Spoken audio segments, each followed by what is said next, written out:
la télévision de la diaspora africaine. Vous suivez l'émission spéciale édition. Spéciale édition de Yves Kenao. Réalisation Malik Sall. Aujourd'hui, nous avons deux grands sujets importants à l'ordre du jour. Nous parlerons dans une première partie des élections présidentielles de la République démocratique du Congo avec l'élection de Félix Tshisekedi. Et ensuite, dans une seconde partie, nous parlerons des prochaines élections présidentielles au Sénégal avec tout ce qui se passe autour de l'ancien maire de Dakar et du fils de Abdoul Ouad. Nous avons comme invité depuis Tennessee M. Adolphe Daga. Il n'est plus à être présenté à nos téléspectateurs. Et puis ensuite, depuis Saint-Cloud, et si toutes les conditions techniques sont réunies, nous allons retrouver par téléphone notre confrère Serge Niawa pour ensemble animer cette émission importante. Je vous dis bien qu'aujourd'hui, c'est une émission véritablement importante parce que ce qui s'est passé en République démocratique du Congo est d'une grande taille, d'une importance capitale et nous allons nous attarder sur ce point. Mais avant toute chose et avant de recevoir mes invités, surtout mon invité par Skype, l'invité du jour, l'invité d'honneur est Adolphe Daga.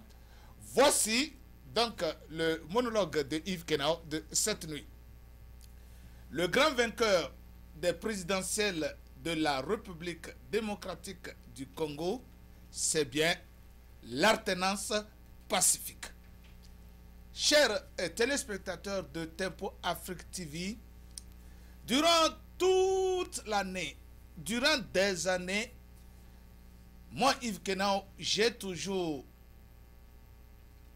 dit qu'il faut des transitions, qu'il faut des alternances pacifiques, qu'il faut des alternances pacifiques au pouvoir, car la sagesse africaine et la sagesse humaine voudraient qu'on puisse retirer les choses chez le roi d'une manière paisible, d'une manière douce, et que quiconque a le pouvoir n'aimerait pas se faire arracher ce pouvoir par force. Donc c'est toujours dans les traditions africaines et surtout chez nous au Togo on dit si. C'est-à-dire quoi? C'est-à-dire que c'est avec malice qu'on arrive à soutirer les choses du roi. Et cet exemple-là, c'est cette sagesse africaine qui s'est illustrée. Et chers téléspectateurs de Tempo Afrique TV, l'autre fois, en République démocratique du Congo. Peu importe ce que les gens peuvent dire, qu'ils qualifient cette alternance pacifique d'alternance négociée, qu'ils la qualifient de quoi que ce soit, je vous dis que c'était la meilleure formule pour ce grand pays qu'est la République démocratique du Congo de sortir, de faire la transition, de faire l'alternance, ça effusion de sang. Chers téléspectateurs, quoi qu'on dise, c'est l'alternance pacifique qui est sortie gagnante de ce scrutin du 30 décembre 2018. Tout le peuple congolais avait tenu la tête, avait peur, mais la sagesse des acteurs politiques, la sagesse de Kabila, la sagesse de Tshisekedi Félix ont conduit à ce que cette passation de pouvoir se fasse sans effusion de sang, se fasse d'une manière pacifique. Chers téléspectateurs et chers Africains, n'oubliez pas que depuis l'indépendance de la République du Zaïre, de la République démocratique du Congo, au début appelé Congo belge, ensuite devenu Zaïre, et aujourd'hui République démocratique du Congo, je vous dis bien qu'il n'y a jamais eu passation de service, qu'il n'y a jamais eu passation de poste de président, d'un ancien président à un nouveau président. Il n'y a eu que des coups d'État. Depuis l'indépendance de la République démocratique du Congo, aucun président, il n'y a jamais eu de succession. Lumumba a été assassiné, Mobutu est arrivé. Mobutu a été dégagé par la guerre. Kabila le père est arrivé. Kabila le père est assassiné. Kabila le fils arrive. Et aujourd'hui, le jeudi passé, on a eu une alternance pacifique avec l'élection d'Étienne Tshisekedi. Je voudrais vous rappeler que cette élection n'a pas été facile.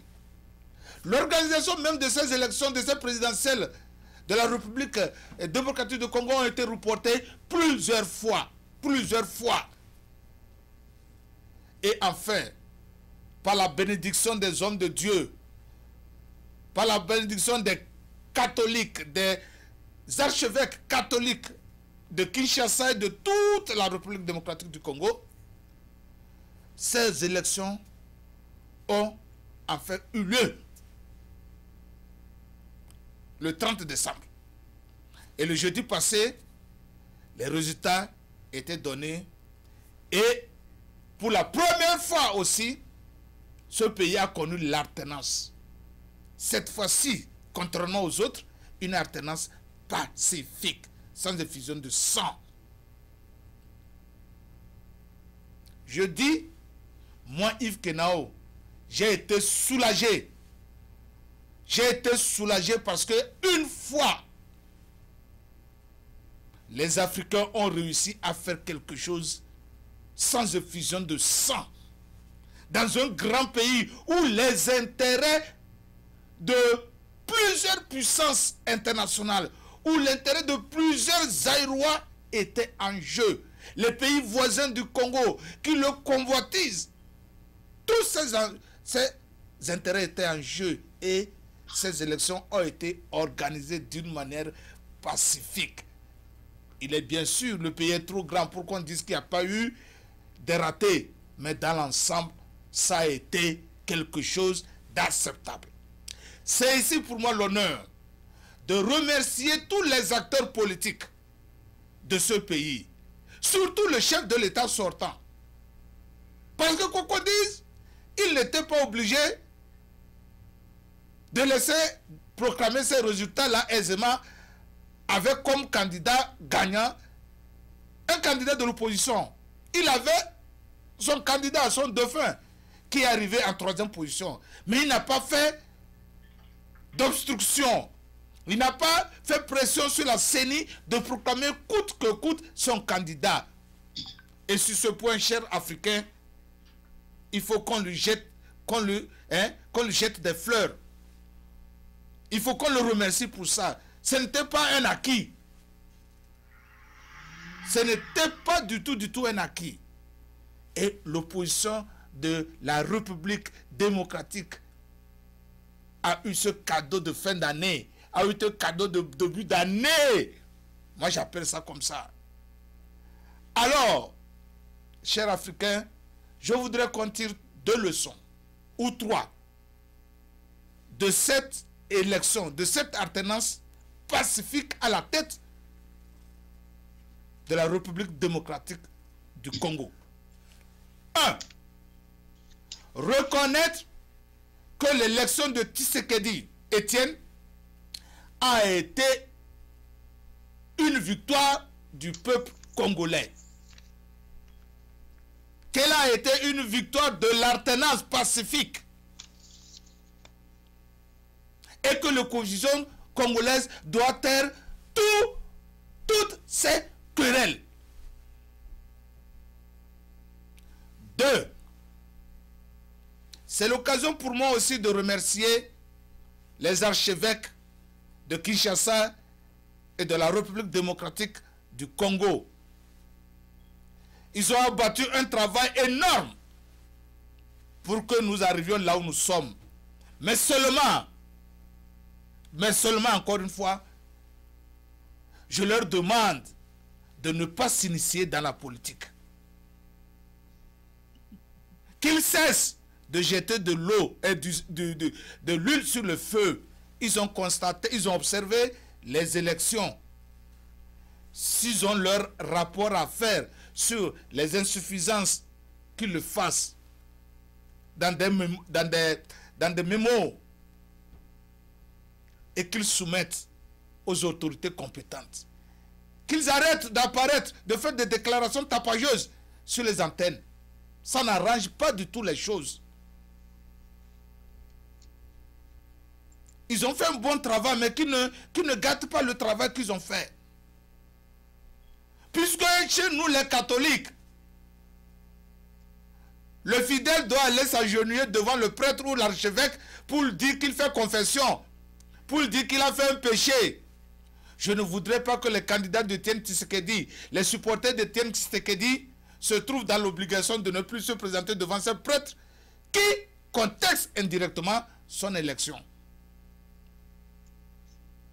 Ils ont fait un travail de Dieu, selon ce qu'ils nous disent, qui s'arrêtent à ce travail de Dieu. Qui ne nous disent pas qu'ils ont des résultats qui diffèrent des résultats de la CENI. Et qu'eux, ils ont les vrais résultats, mais qu'ils connaissent le gagnant, le vrai gagnant, mais ils n'ont jamais donné le nom du gagnant. Alors, qu'est-ce que ça voudrait dire? Ça voudrait dire qu'ils demandent aux militants de Martin de contester même la légitimité de Etienne Tshisekedi. Et c'est ce qui est dangereux, parce qu'en le faisant ainsi, le groupe Kabila peut se dire, ah, ceux-là, ils ne s'entendent pas. Je reprends ma chose. Parce que jusqu'à présent, la Cour constitutionnelle n'a pas encore confirmé les résultats définitifs. Alors faisons beaucoup attention pour que c'est à qui Tshisekedi, c'est l'opposition. Que les gens la qualifient de négocier ou de quoi, ce n'est plus dans les mains des Kabila. Ça, pour moi, c'est le plus important. Le reste, maintenant, l'opposition congolaise peut gérer cela. Ça, c'est le troisième. Le deuxième point. La troisième conséquence que moi je tire de ces élections, c'est la gesticulation de la France et de la communauté internationale. Qu'est-ce que la France a à faire dans les élections d'un grand pays qui dépasse la France 10 fois? Qu'est-ce que la France a fait dedans? La République démocratique du Congo est un pays indépendant, souverain. Qu'il plaise à la France ou pas, les Congolais ont choisi leur président.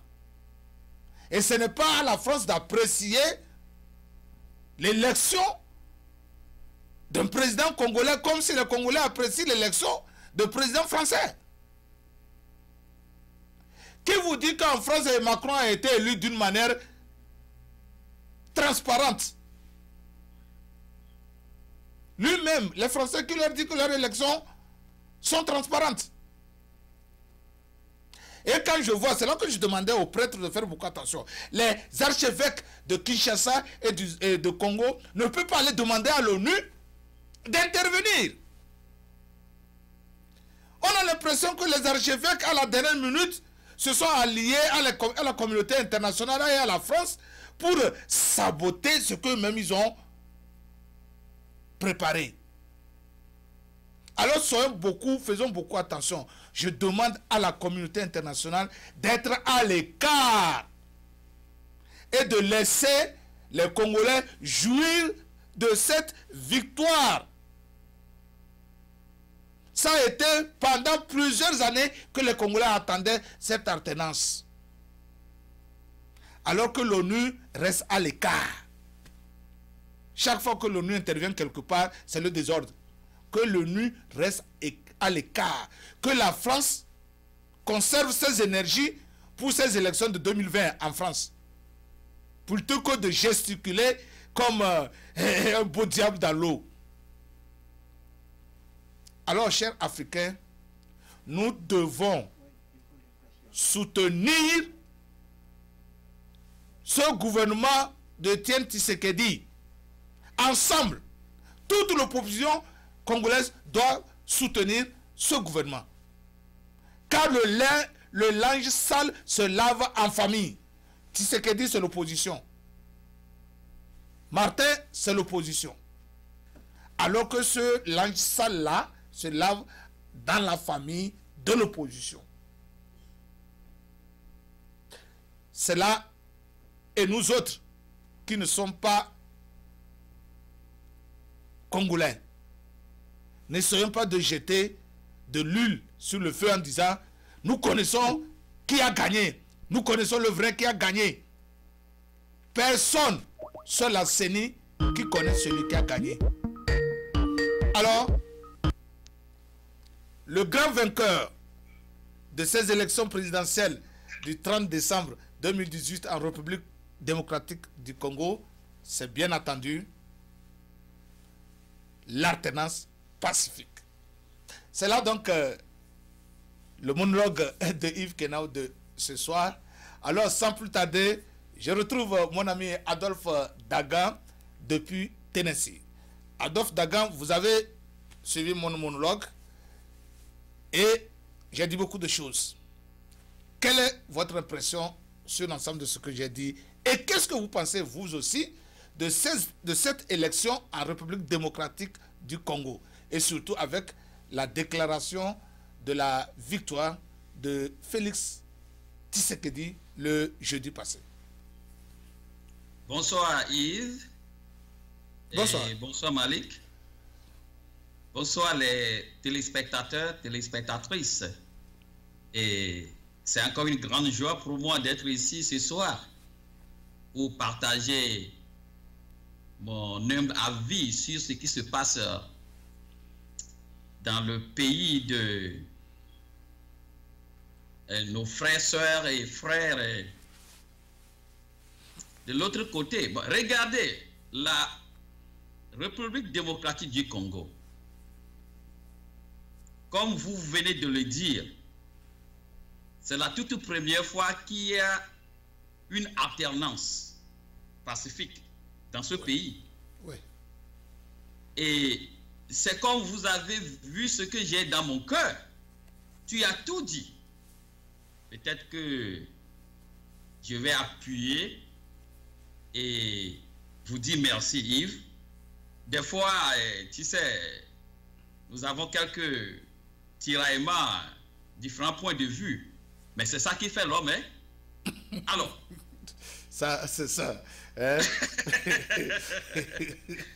Et vous savez, Étienne Tshisekedi, le père, a lutté pour ce pays jusqu'à sa mort. Aujourd'hui, Félix, son fils, qui a été voté président, et je salue vraiment cette maturité des Congolais. Pourquoi cette maturité? Parce qu'en Afrique, on croit que si on est opposant, on est des ennemis. Et c'est ça qui fait que nous souffrons en Afrique. Donc, les prêtres se sont vraiment battus. Certains les accusaient. Et même ici, sur ce plateau, moi je dis ce qu'ils sont en train de faire, c'est bon. Ce n'est pas qu'ils font la politique, mais c'est pour défendre la justice et pour faire sortir le peuple de la souffrance. Pas nécessairement d'avoir un candidat en vue. Et réellement, les gens ont prié. J'ai suivi une vidéo, certains pasteurs étaient allés en Israël. Et ils ont prophétisé. Ils disaient que cette année, les choses vont changer. Et réellement, c'était surpris quand on déclarait. Je suivais ça, mon frère. Je suivais ça, direct. Et le président de la CENI, regardez, il a appelé les gens, les voix, le nombre de voix. Il a même dit, Félix, Tshisekedi, telle voix, et il continuait. Les gens ne croyaient pas que le miracle allait passer. Qui va revenir déclarer président. Mon frère, comment on ne peut pas applaudir cela? Comment on ne peut pas dire merci à Dieu pour cela? quelles que soient nos tendances politiques. Qu'est-ce que nous voulons en Afrique au juste? Si Martin était proclamé et qu'on commençait par tuer des gens, 1000 personnes, c'est ce que nous voulons? Nous voulons une alternance pour que petit à petit, la démocratie s'édifie dans nos pays, ou bien nous voulons coûte et coûte quelqu'un, que les gens soient morts, ou bien parce que c'est lui qui est peut-être proche de moi. C'est ce que nous voulons en Afrique. Mais Yves, merci pour ton monologue. Merci, je suis 100% d'accord avec toi. Étienne a lutté, Félix a gagné. Étienne a lutté, Félix a gagné. Ouais. Mais disons merci à l'ancien président, si je peux l'appeler pour le moment.